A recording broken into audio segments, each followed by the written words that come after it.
হ্যাঁ দোস্ত, তুই আসলে খুব মহান, তোর জন্য অনেক জব টব পাইতেছে। হ্যাঁ ঠিক হয়েছিস, কিন্তু আমি আরো কন্ট্রিবিউট করতে চাই, বুঝছো? ডিসিপ্লিনের প্রতি আমার মায়া আছে।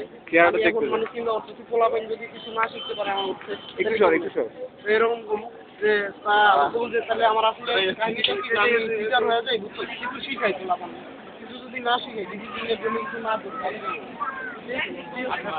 বক্তব্য শেষ যায় তারপরে যাইনি কি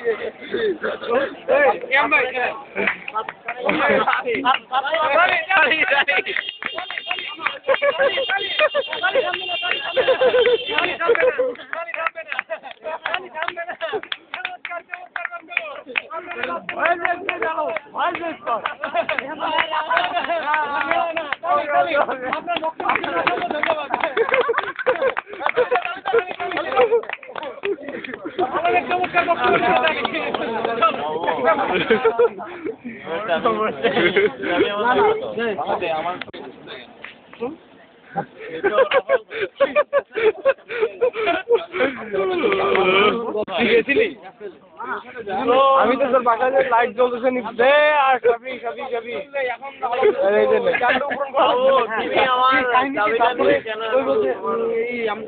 আমি আসলে টিচার হয়ে যায় পোলাপান করে কিছু শিখাই টিখাই, নইলে তো বুঝত না ডিসিপ্লিনের জন্য যদি কন্ট্রিবিউট না হবে। তারপরে করবো যে ঠিক হচ্ছে কি করতে যেতে, আমি যদি সার্কুলার তো দিত, তাহলে এখন কাহিনী তো যে এই যে সিভি তো জমা দেওয়ালাম, আমার তো টাইম নেই রে। তুই এক কাজ করিস, আমার সিভিটা তুই লিখে দিস আমার মানে আমার মেল অ্যাড্রেসে। ও তোর কাছে তো মেল অ্যাড্রেসটা নাই, এইখানে মেল অ্যাড্রেসটা আছে, তুই মেল অ্যাড্রেসে মেল পাঠাই দিস, আমার দিয়ে তোরে ব্যাক করবো নি, তোর মেল অ্যাড্রেসে মেল ব্যাক করবো নি, এইসব ইনফরমেশন মানে তারপরে